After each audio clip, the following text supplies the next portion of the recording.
Good morning, guys, and welcome to day 3 of National Graduate Week. I'm Simon Bell, founder of careermap.co.uk, one of the UK's most influential early careers job boards and careers advice and guidance platforms.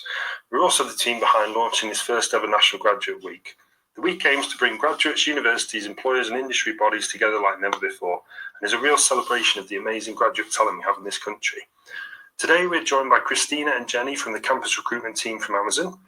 Christina and Jenny specialise in candidate attraction for Amazon's graduate and intern vacancies, and they'll be sharing some top tips on their interview process, insight into what it's really like to work for Amazon, the business's response to the pandemic, and showcasing their graduate opportunities. During the presentation, please feel free to ask any questions using the chat facility, and we'll do our best to answer as many as we can during the Q&A session at the end. So without further ado, I'd like to pass you over to Christina and Jenny. Thanks a lot, Simon. Good morning, everyone. So as Simon mentioned, we will be walking you through a variety of things today during the next 40 minutes or so before opening it up for questions. So here's our agenda. We will first be discussing a little bit about Amazon and kind of the philosophy behind Amazon's creation. We will, of course, introduce ourselves as well and give you a bit of background about our careers with Amazon so far. After that, we will dive into Amazon's operations, which is the space that Christina and I recruit for. Go into a little bit around how we have reacted to COVID in the past 6 months within our operations space, and then of course address opportunities we have for current students and recent graduates, as well as discuss a bit about our interview process and provide some tips and tricks around preparing for an interview, how we interview here at Amazon, and then formatting your CV as well. And then of course we'll have about 15 to 20 minutes left at the end for questions, which will be facilitated by Simon. So if you have any kind of during our presentation, please don't hesitate to pop them in the chat box. Great, so we will begin with some introductions. So as I mentioned, my name's Jenny. I am a recruiter for graduates across the UK within operations roles. I have been with Amazon for about 4.5 years now. I was hired just about a year out of school. And I was actually originally hired in the United States, if my accent doesn't give it away. I began in our Seattle offices and then moved over to the UK, where I'm now based in London in November of 2018, and have been supporting this team, hiring graduates across the UK since January of this year. Christina, do you want to introduce yourself? Sure. Hi, everyone. I hope everybody's well. So my name is Christina. So as you can see, I kind of have 2 titles. So I actually started in Amazon as a seasonal associate in 2011. And then I climbed my way up on becoming an area manager, permanent area manager in 2018. And since then, I was doing the full-time role for area manager. Prior to that, I was just supporting the busy periods in Amazon prior to Christmas. So my experience comes from ops, so mainly in fulfillment centers. And I've managed teams, probably the biggest one, like 260 associates. So a very exciting career progression for myself. And just recently actually started in February 2020, had an opportunity to support talent acquisition team in recruitment and enjoyed that experience so much that decided to change my career path, and just recently became a recruiter, working in the same team as Jenny, and hiring graduates and interns in UK in ops roles. So that's me. Great, thanks, Christina. So like I said, I'll just explain just a little bit about Amazon, just prior to diving into our operations specific slides that Christina will walk you through. So Amazon was founded by Jeff Bezos, who is currently the company's CEO, back in Seattle in Washington State in the United States in 1994, out of his garage in Bellevue. And our mission is to become the Earth's most customer-centric company where people can find and discover anything they want to buy online. Obviously, anything comes with a couple of restrictions, but I think we've kind of made our way into doing that with Amazon.com and our different kind of marketplaces across the globe. This little photo on the right here is the flywheel. It said that this was kind of something that Jeff had drawn out on a napkin, just kind of when brainstorming the idea for Amazon or in the initial stages of the company's growth. And essentially, it's just the flywheel of growth, right? So essentially, to provide like the best possible customer experience, we need to increase traffic to the site. That will in turn kind of attract us a variety of sellers that will then increase our selection and then contribute to that kind of customer experience once again. And with that growth comes kind of a lower cost structure, driving down lower prices for our customers, and once again improving that kind of customer experience. So this is kind of the flywheel that we look at when kind of implementing new structure changes within the company as a whole, and just kind of where it was created from and what the philosophy is in terms of how we grow and scale as a company. So I am going to hand it off to Christina. She will walk you through what we mean when we say kind of Amazon operations, since we do only recruit for opportunities within Amazon operations. Obviously, Amazon itself is quite a large company, right? We have many kind of different pieces of Amazon, right? So Amazon Web Services, Amazon Operations, Prime Video, all of our kind of different fulfillment aspects. It just kind of, the list goes on and on. So we specifically support recruitment for operations. So Christina will run you through what our supply chain looks like and what exactly we mean when we say operations. So Christina, you want to take it away? Thanks, Jenny. Right, guys, so Amazon supply chain. So we have 3 main points that we call miles. So it's a first, middle, and last mile. And each mile represents a specific building. So as I said in my introduction, my all experience comes from ops and fulfillment center. So fulfillment centers, as I call it, this the building where all the magic happens. So once the customer submits their order, we pick, pack, and ship the order to our customer. Of course, there is another part in fulfillment center where we intake all the inventory, all the items from various sellers, and then we process them through receive and store. We're putting them onto shelves for customers to order. So this is the first mile. Then so actually, then I started in 2011. That's the only first mile that we had. There was no middle or last mile. But then as Amazon evolved, they added other buildings, which is middle mile, as we call it, sortation centers. So it's ATS in shorter version. So that's where when the parcels leave the fulfillment center, once they are packed and shipped, they arrive into sort centers. And in sort centers, as the name already says it, it's a sort center, so a lot of sortation is going on. So we have to pre-sort them by the destination, and then it leaves the sort center. It goes to last mile, which is a delivery station, in short, AMZL.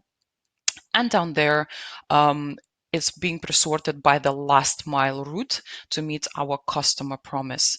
So these are the 3 types of buildings that we have, and this is the 3 type of buildings that we are hiring for our graduates that we are looking for. So the next one, probably just FC operation flow. So if we would concentrate on the main fulfillment center, we have 2 departments, which is inbound and outbound. So I mentioned that in inbound, all the incoming deliveries comes through inbound dock. Then we have a receive process that we have to receive all the incoming goods, and then we have to store them into the shelf. Outbound, so once the customer order is submitted, we pick, then we pack, and we ship. And then we have one department called ICQA, which is this department is responsible for quality of all the processes within this specific building. So if I would have to talk through a little bit what is day-to-day job of area or shift manager.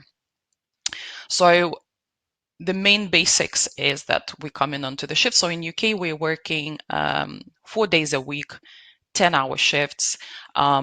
We as a managers coming slightly earlier onto the shift. We walk the area to ensure the safety for our associates who is coming into the building.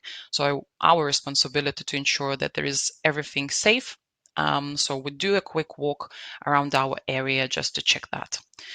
Once that's completed, we as managers, we have several flow meetings, as we call it in Amazon, where we have to meet with the rest of the colleagues, different other area managers from different processes, and then ops manager who is running the shift. So a pre-shift flow meeting where we discuss what kind of challenges we have already. Then we're coming onto the shift. Do we have enough work? Do we have enough people to process the backlogs and any issues that might appear? So we discuss that, agree on actions, and we kind of move on to run our process. So as an area managers, we deliver start of a shift brief. So this is something that not everybody is maybe aware, but for 5 to 7 minutes in the morning, area managers talking on the microphone with their team and presenting them things like safety tip, quality tip, success story, sharing anything that exciting happened within the building, within the process, or within the team. And then talking about any announcements, any exciting initiatives that's going on in the building. Once the start of a shift brief is completed, then team checks their allocation board where they get the job assigned for the day, and then we kind of move on. As in managers, we have to track to ensure that is a fast start completed efficiently. So associates moved on and start their work past the start of a shift brief within 5 minutes. So it's a specific metric that we need to look at it. As an area manager, you need to ensure that all the people that are coming back from long or short-term sickness, you need to have a conversation basically with them. So it's return to work. So you need to quickly to catch up to see if they are well, if they have any fit notes, sick notes, to see if there is any adjustments that needs to be done to ensure that they can work safely. Then throughout the shift, we review performance, of course. So we have to deliver 100% performance. So we need to track it to see if we're on track to deliver that. If not, what actions we can take. So we have to react in the real time. Associate has targets to reach, so we deliver targeted feedback. On a weekly basis, they get the performance from the previous week, and on a daily basis, we just go and see them, their performance and how they are doing, and to see if they have any issues, and us as a team, as an area manager, what I can do to remove those issues and barriers for them. Throughout the shift, it's really good to ensure that we are walking the floor and doing area readiness walks, that there is nothing going on unsafe again. Safety is number one priority in Amazon, so there would be a lot of walks, a lot of initiatives related to safety that area managers have to take up on themselves. Then throughout the shift, mid-shift flow meeting, again, just to catch up with the team to see how the shift is going and if there is any adjustments that need to be made. As an area manager, we are responsible for the team, and there is a lot of people management. So it's always good to catch up with your leads and indirects. As I say, indirects is the people that do not do the direct processes like pick or pack. Let's say they're doing some of the indirect task where a little bit of the physical work, they're dragging pallets, let's say, or bringing work to associates. So they are playing a crucial part within the operations.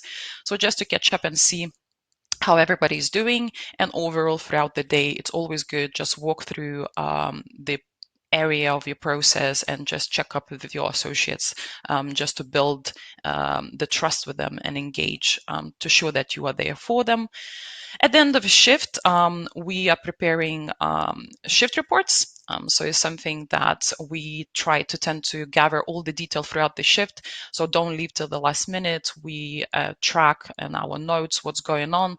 And at the end of a shift, we have to pile the end of a shift report, send to our ops manager, and then kind of mentioned that we have like end of a flow meeting. This is like very quick one just to see that, what we can learn from it and what we can do different the next day. And then same as at the beginning of a shift, at the end, we walk the floor just to ensure that we leave everything in the right places. And then the following shift will have no issues to start their shift. So focus is always on safety, quality, productivity, management, and then process improvements. So yeah, that's like probably the main things to mention. Now, then it comes to COVID precautions. So Amazon globally implemented more than 150 major process changes. So enhanced cleaning, of course, that happens 24/7. And then we try to adapt as much as possible. So staggered shifts to maintain social distancing for employees who enter and exit the building. So ensure that we do not have large groups of people coming through and they are unable to keep the 2-meter rule. So whatever is possible, that's in place. Rearrange workstations and break rooms for social distancing. So for example, even in my local site, the places where before they were just for meetings, we ensure that they are all prepared for break times, so people can have good those distancing measures in place. Of course, things like masks and sanitizers, that's not a problem whatsoever. That's in every single corner of the building, and masks to wear is mandatory. Of course, it's 10-hour shift, so it's quite tough. However, it's without even question, everybody has to wear it, and us as area managers have to audit to ensure that everybody is following those rules. Everybody who's entering the building, they have temperature checks. So if there is any indication that there is some symptoms that associates might have, associates being sent home, not just associates, anybody actually being sent home. However, it's associates, they're being sent home and are being asked to isolate for 14 days and with the full pay. So like Amazon taking very good care if anybody is thinking to join Amazon anytime soon and that would worry how it would actually would look and reflect on them. Safe to say that Amazon is doing everything they can in their power, and more you can find. There's a Amazon blog highlighted on the slide if anybody would be willing to check it out. There is more information over there you can find about all the things that Amazon does. And yeah, that's, I believe, my cue.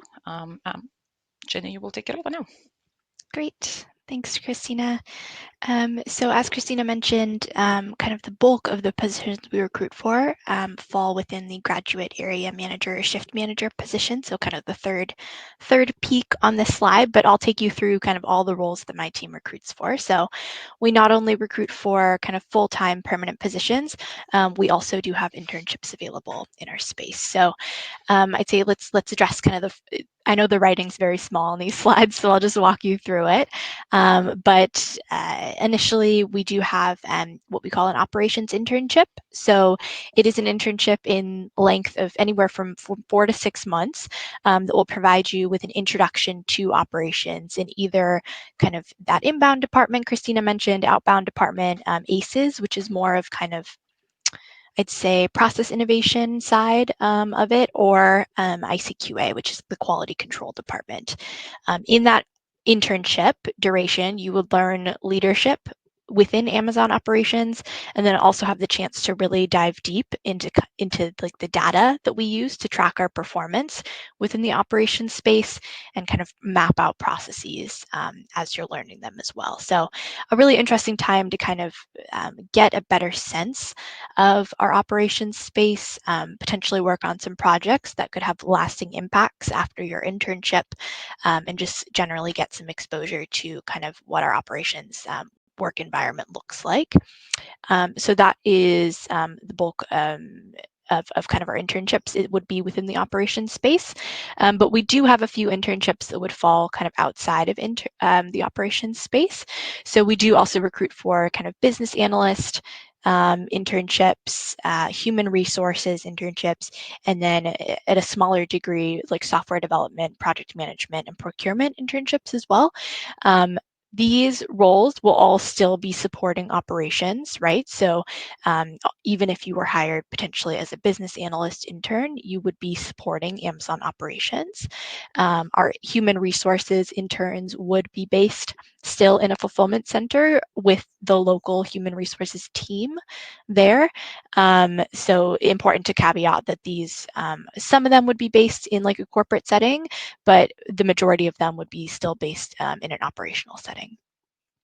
Just a note on this, we also obviously had to adjust our interns this year due to COVID-19.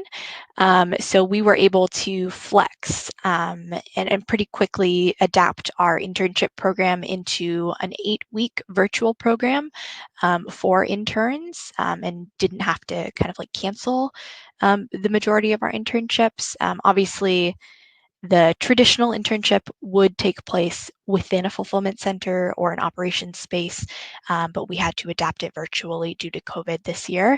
But glad we were still able to kind of preserve the internship for our interns and had some good success and feedback from that program this year. And then, of course, kind of the bulk of the work we do is around filling graduate area or shift manager positions throughout the UK. So as Christina kind of ran you through, it is a full-time permanent position where you would be managing a team of 100 or more associates typically. I think Christina said she managed 260 at the maximum, but it will really just depend on which kind of site you are hired into, as well as which department or shift you're also hired into.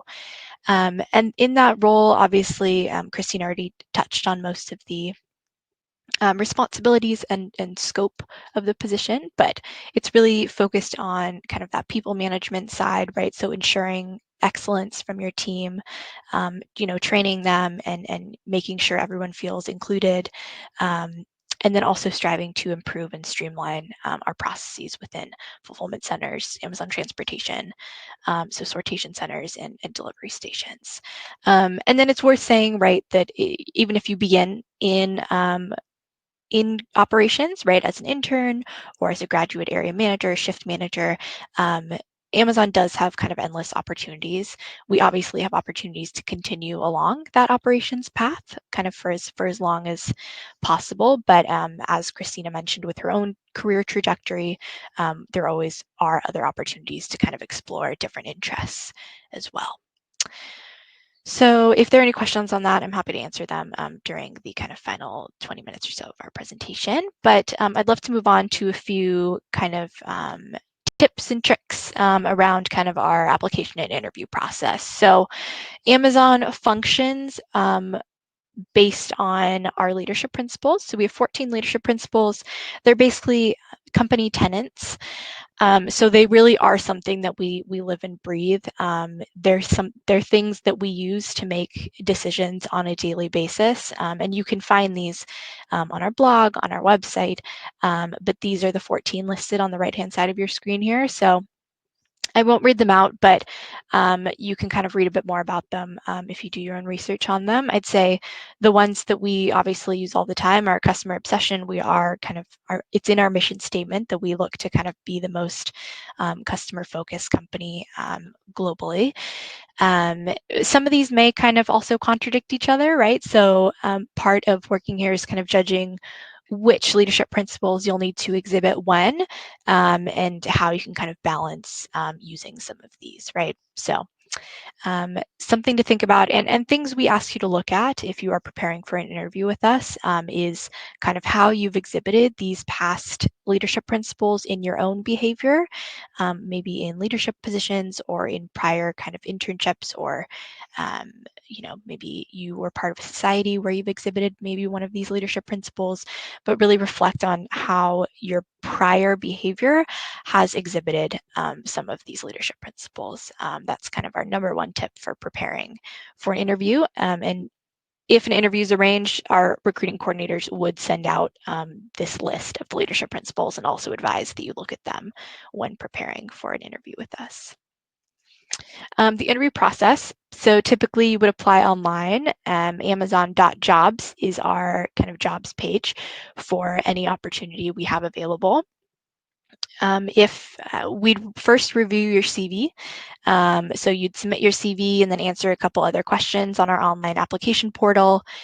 And then, if you were moved forward to the first stage of the process, that would typically be either a video interview, a phone interview, or an online assessment, depending on the role you are looking to pursue.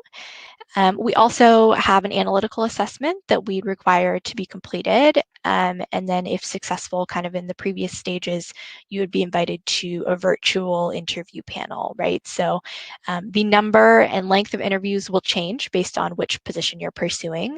But generally, this is kind of our streamlined interview process.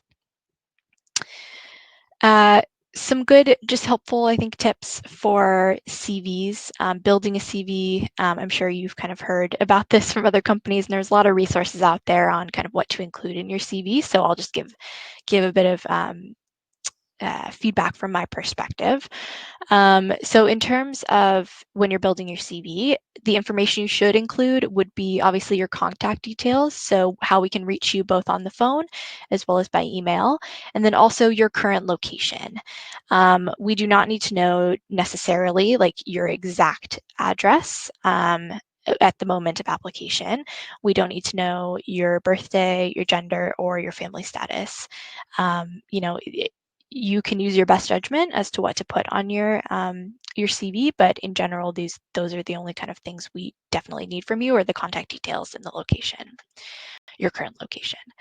In terms of work history, I'd encourage you to list any kind of relevant information and achievements you have that are related to the job you're applying for.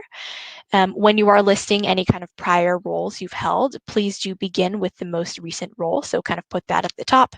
And then as you kind of format your CV moving forward, you can begin to list kind of the prior roles you've had underneath that.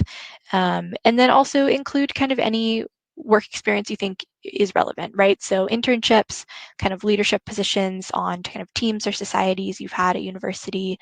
Maybe you were a captain of a sports team. Feel free to include that. I'd caution, personally, I do caution individuals from just listing bullet points of like what they were expected to do in the role, because we don't want your CV to read like a job description. We don't want to look at your CV and say, okay, this person was an intern here and this is what they were expected to do. We want to see what did you actually do, right? So I'd encourage you to really focus on what you achieved in the role rather than just listing the basic kind of scope of the position itself. In terms of education, please do list your degree, type of degree, and what subject you received the degree in, your graduation date, and then again, similar to the work history piece, please do begin with your most recent education and include any kind of international experience you had as well. You're welcome to list your secondary school. We don't need it.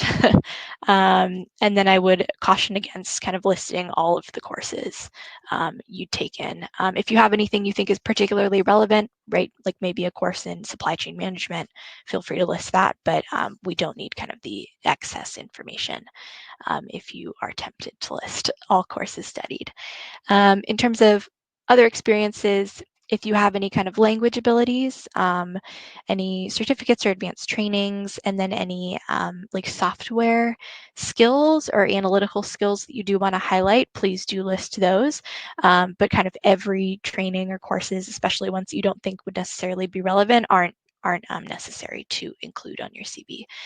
And then in terms of hobbies and volunteering, you're welcome to list your hobbies. I'd recommend just kind of putting it lower down in your CV. Please do list any kind of volunteer work you've performed in the past, if you have. And then if you do choose to kind of write like a little brief statement at the top of your CV or a cover letter, which is not generally necessary for our roles, just make it authentic, make it personal. Try to kind of convey who you are and be honest about it as well. I'd caution against kind of like embellishing anything. So really we're looking for honesty. We obviously are familiar with what a graduate profile looks like. So we're not expecting you to have loads and loads of past work experience. So please do just kind of be honest and authentic on your CV. Okay. The way that we interview here at Amazon is we conduct what we call competency-based interviewing. So that means that we will be asking you questions about your previous actions and experiences. So we will not be asking you hypotheticals, like what would you do if you were in this situation? Instead, we'd be asking you to tell us a story or an example about a time when you've done something, right? So maybe a time when you've given an unpopular opinion, right, and had to kind of like back it up. So the reason why we do competency-based interviewing is we do find that it's a bit more results-oriented, right? So we want to kind of assess what your approach was to kind of solving a problem or an issue, to addressing a situation, and then see kind of point by point how you addressed it, what actions you took, and then really focusing on what the results were, right? Did it go well? Did it not go well, but you learned something from it? Things like that. So it's easier for us to assess kind of future behavior based on kind of your prior experiences based on any kind of like hypotheticals or any other kind of different interview techniques that are out there. It also allows us to eliminate bias, right? So we're not asking hypotheticals, we are asking kind of for specific examples and stories from prior experience or actions that you've taken. So this helps us kind of eliminate bias in the interview process as well.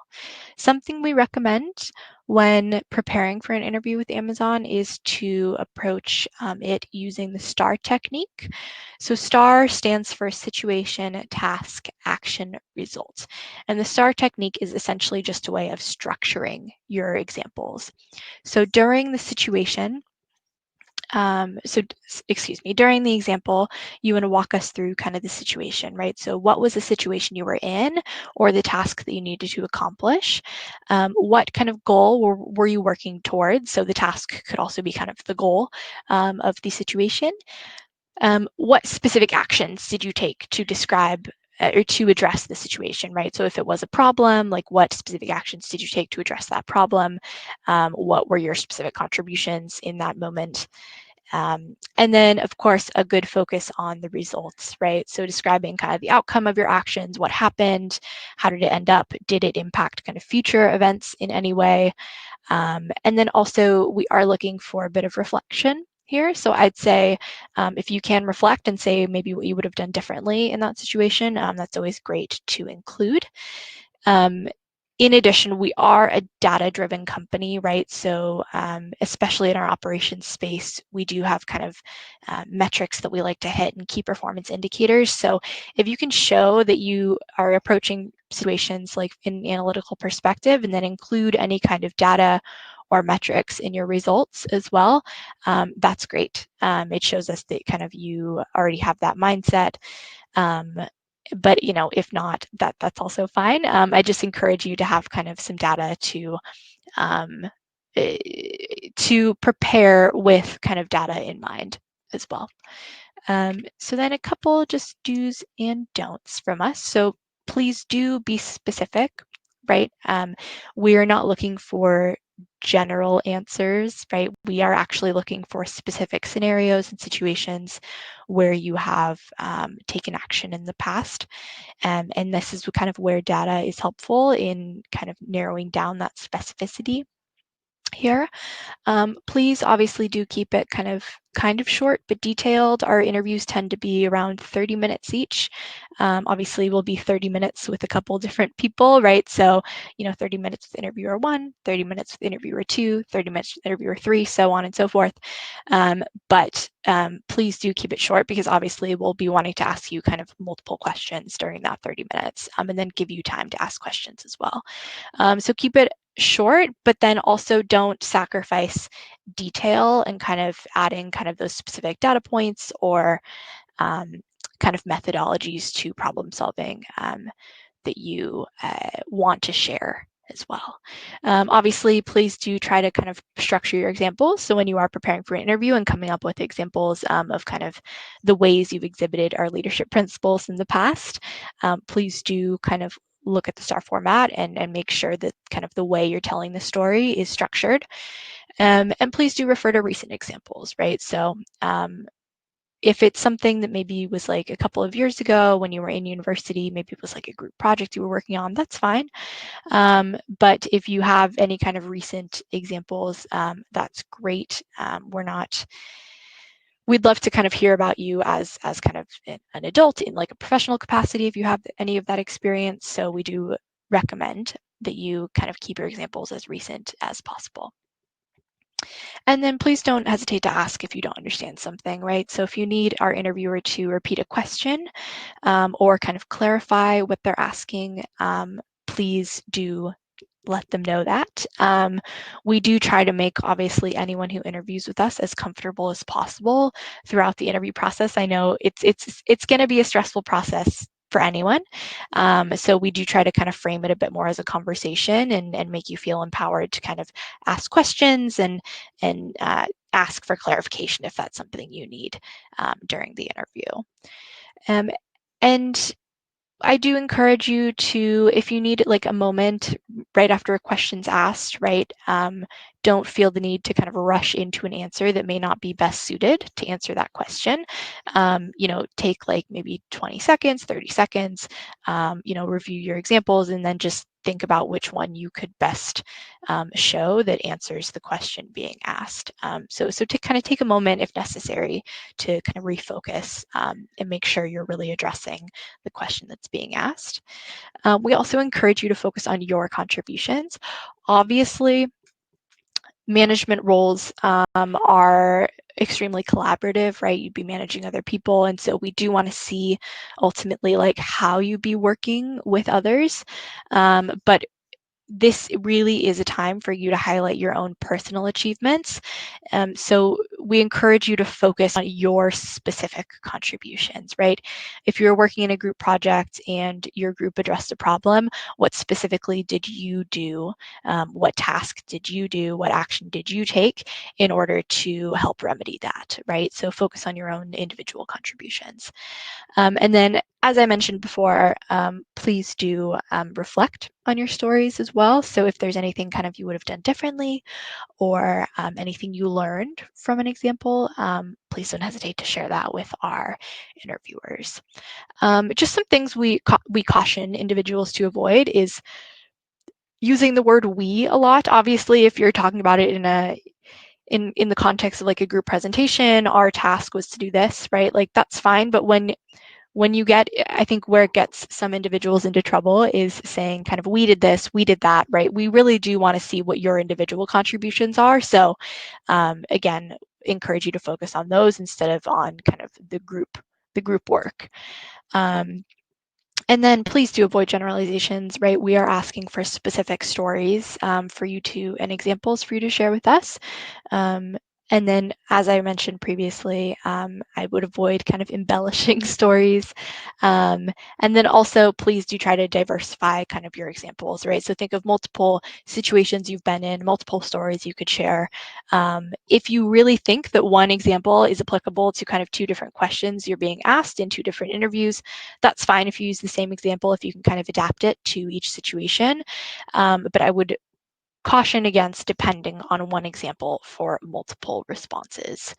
We obviously do kind of discuss as an interviewing team afterwards, kind of individual feedback. So, it will come up if you used the same example for each of the interviews for all of the questions. So I would encourage you to kind of think of multiple examples to have prepared for any kind of interview with us or with any company, really.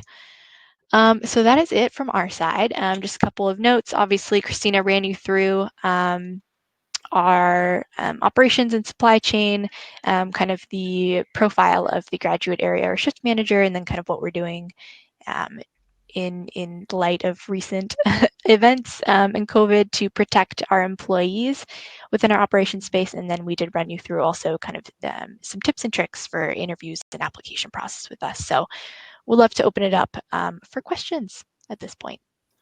Brilliant. Thank you, Jenny and Christina. Really, really helpful. I hope everyone enjoyed that. Got a really busy room actually today, nearly 500 people watching. Wow. So yeah, great turnout.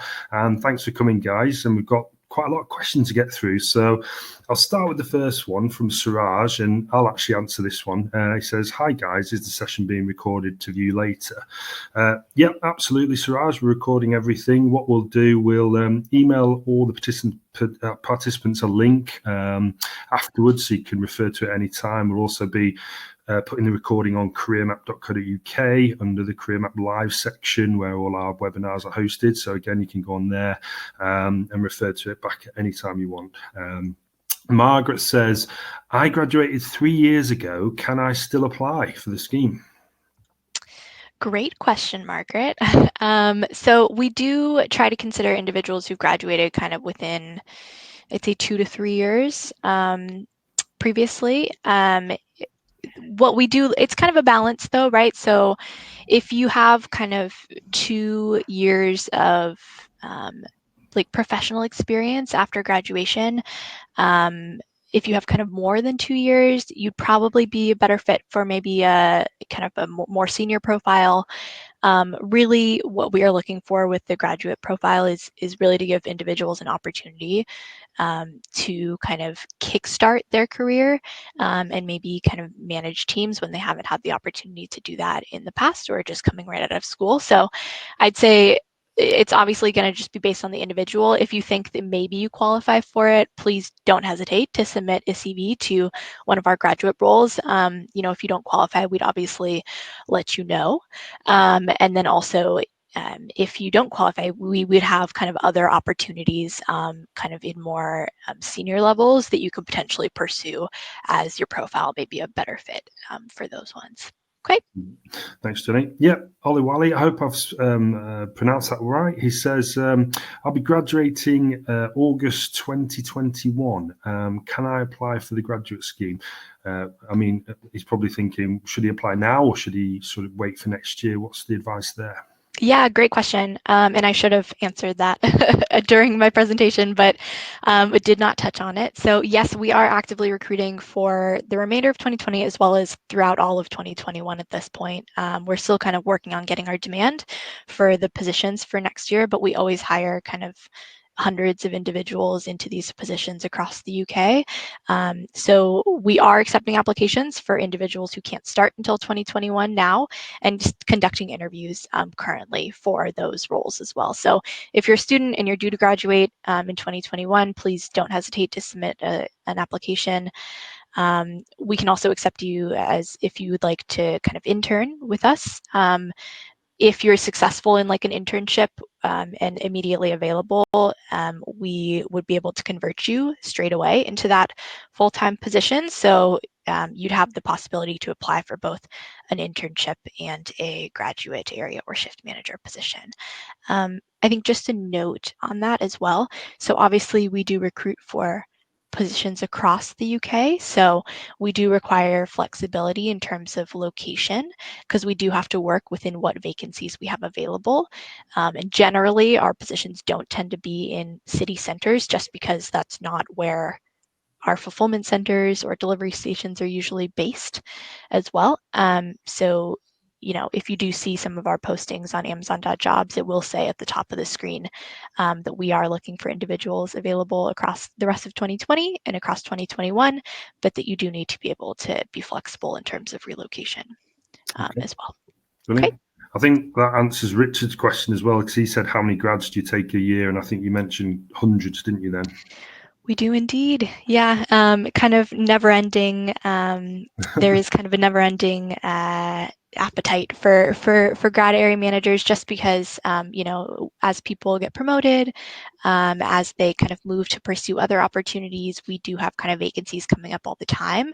And we are still growing within the UK. So we are kind of launching new facilities and buildings every year as well. So the demand never really stops. Yeah, absolutely. Chris says, do I need a relevant degree in, say, logistics management to apply for the scheme? You do not. Good question. So I'd say, STEM degrees do provide kind of the analytical thinking and problem solving background that we do like to see. But if you have a degree in English literature, geography, something that is not related at all to supply chain and logistics, feel free to still submit your application. We don't discriminate based on degree subject, but we do see a correlation occasionally with kind of STEM candidates having a bit more of like that data-driven analytical background. So yeah, open to kind of all sorts of degrees. It does not have to be in supply chain necessarily. Okay. Julia says, when does the application window start? I'm assuming that would be for when a relevant role comes up. Is that right? Can these guys sign up for like job alerts in their area or something on the website there? Yeah, so the way it works, at least with the UK graduate area or shift manager positions, is we just kind of have one or two like posted vacancies, but they're tagged to a virtual location across the UK. So you won't see vacancies for specific locations.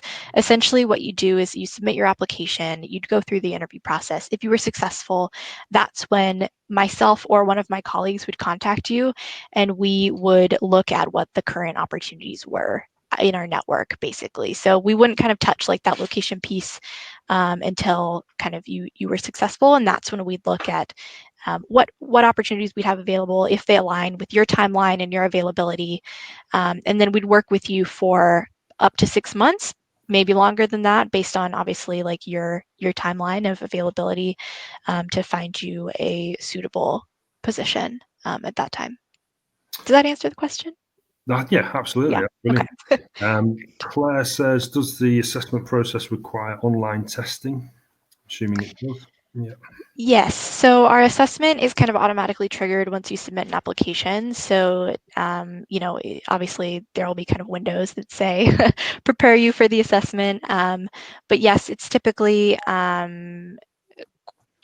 multiple choice questions. There are kind of a couple like analytical questions in there as well. But yes, it is a virtual assessment that we do use. Brilliant. Mo says, what's the best thing about Amazon's graduate program?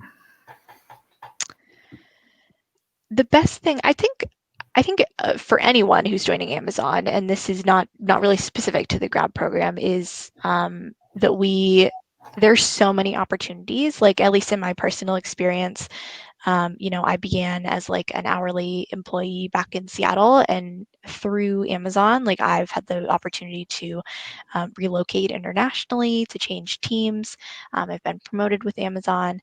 So I think just if you have kind of diverse interests and want to like try out different opportunities, it is a very awesome place to be here for those reasons. I've been on a couple different teams, and I think Christina would probably agree with me in terms of like the career development and the opportunities for kind of exploring different interests is one of the plus sides of being an employee anywhere with Amazon. I think for the graduate scheme particularly, we do provide like a very good amount of training prior to kind of expecting you to deliver full-time in the role. So usually we book in basically about like 8 to 12 weeks of training prior to having you kind of independently run your own department or shift with us. And of course, you'll be supported every step of the way by senior management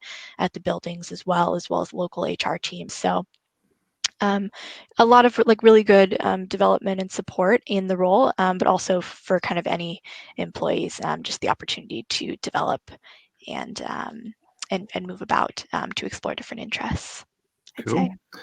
Aidan's got a good question. He says, I actually have an interview for graduate area shift manager next week. What will make me stand out above the rest and make a lasting impression?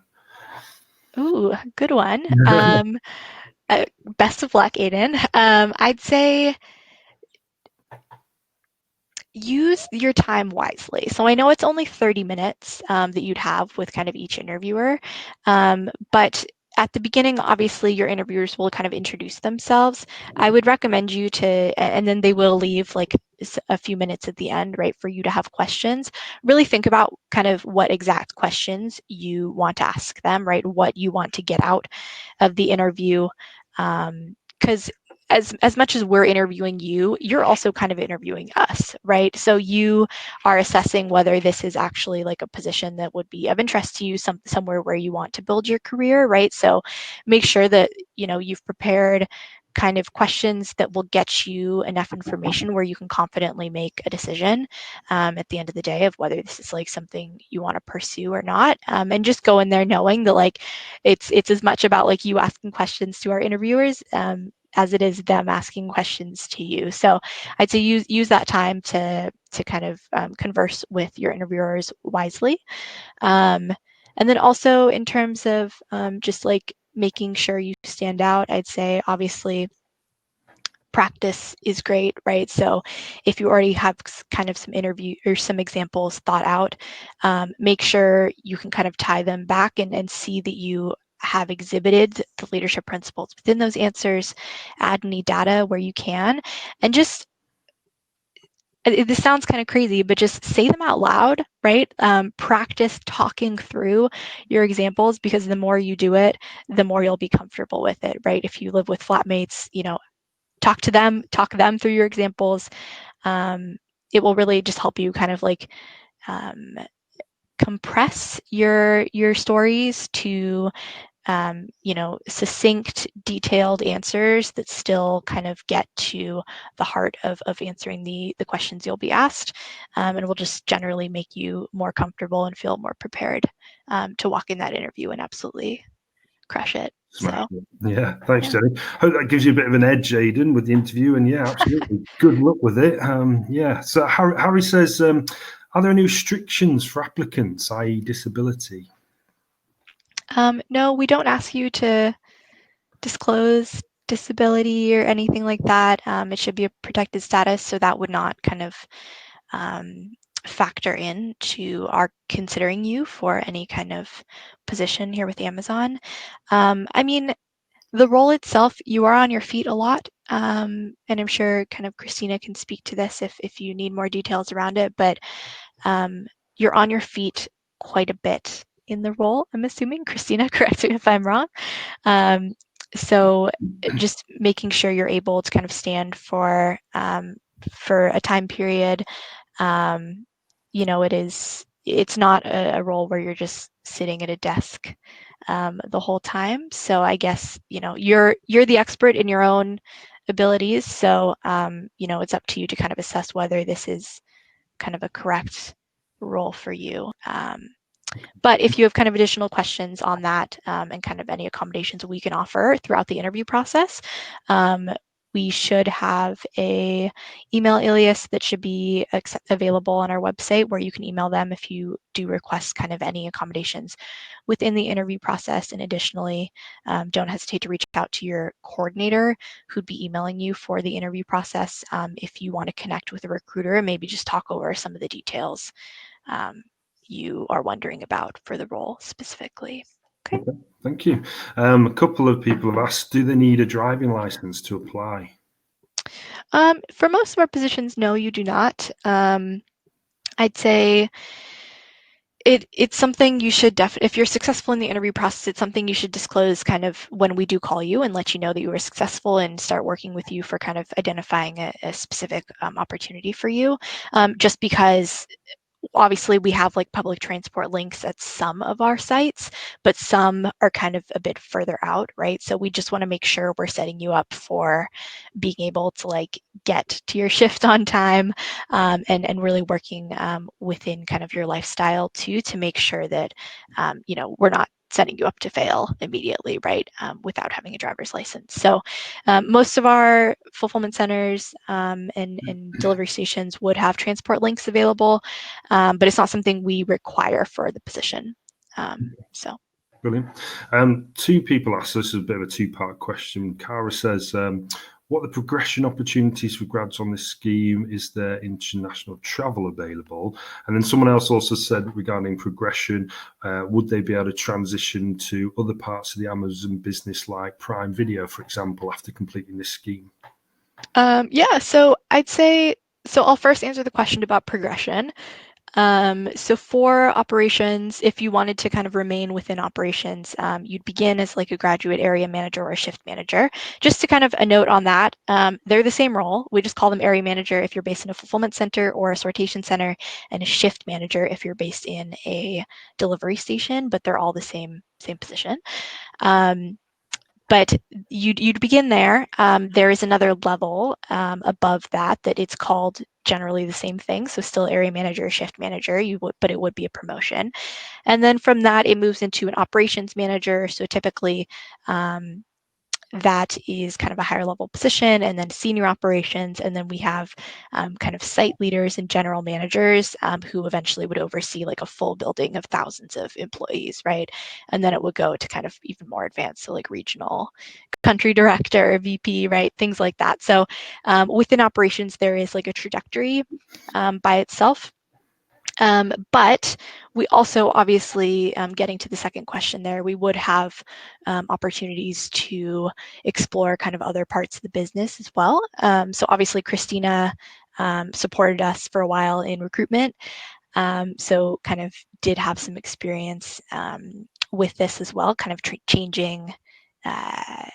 changing organizations or business lanes for us. And usually how that would work is you would have access as an employee to our internal jobs board.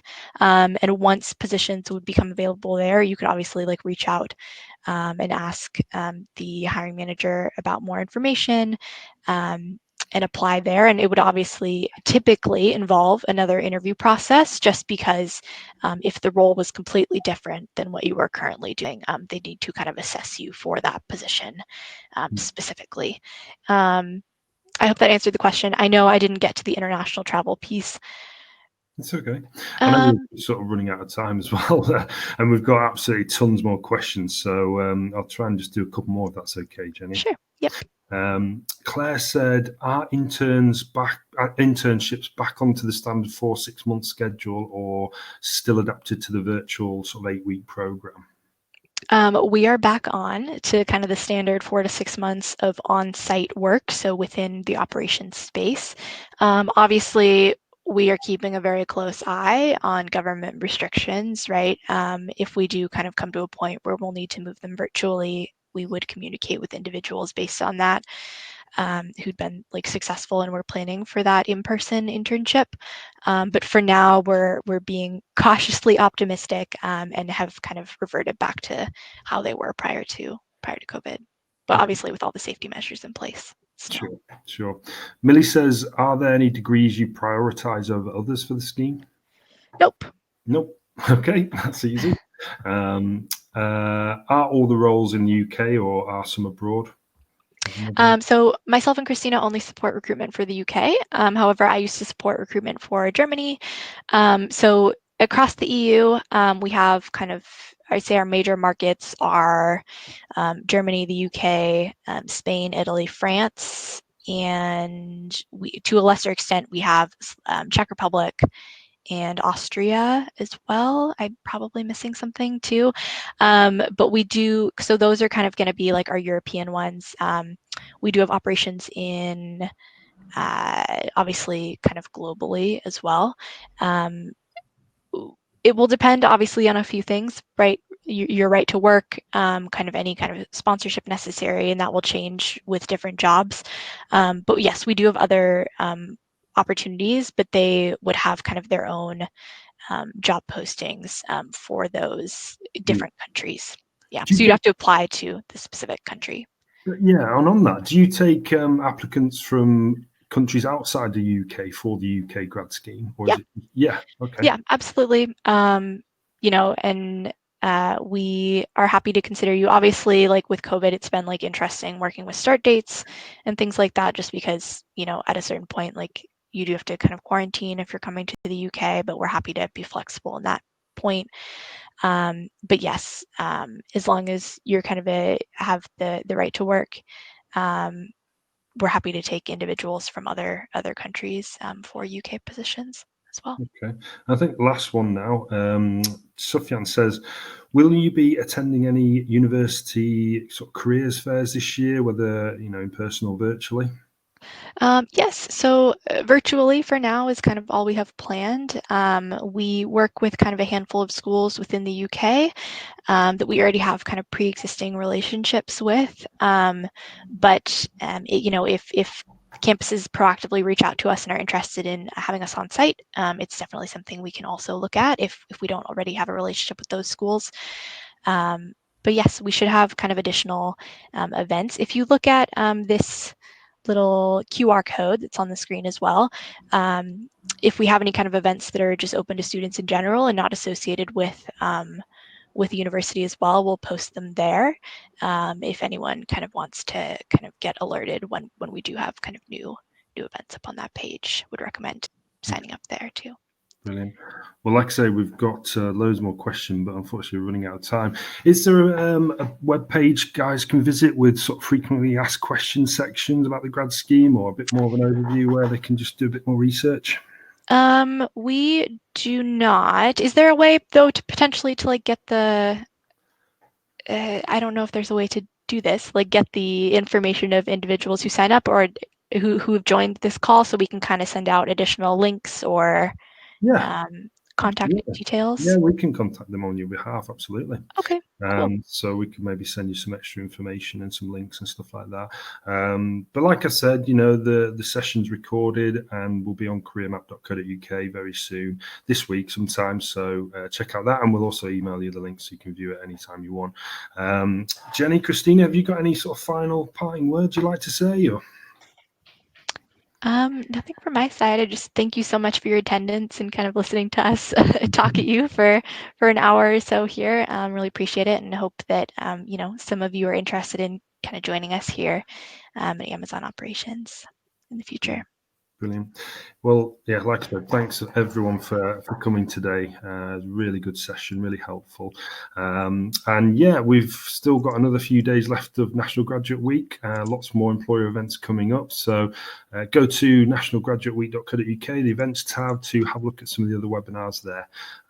But that's it from us. Everybody, yeah, take care and stay safe. Thanks very much. Thanks, Bye. everybody. Bye-bye. Bye.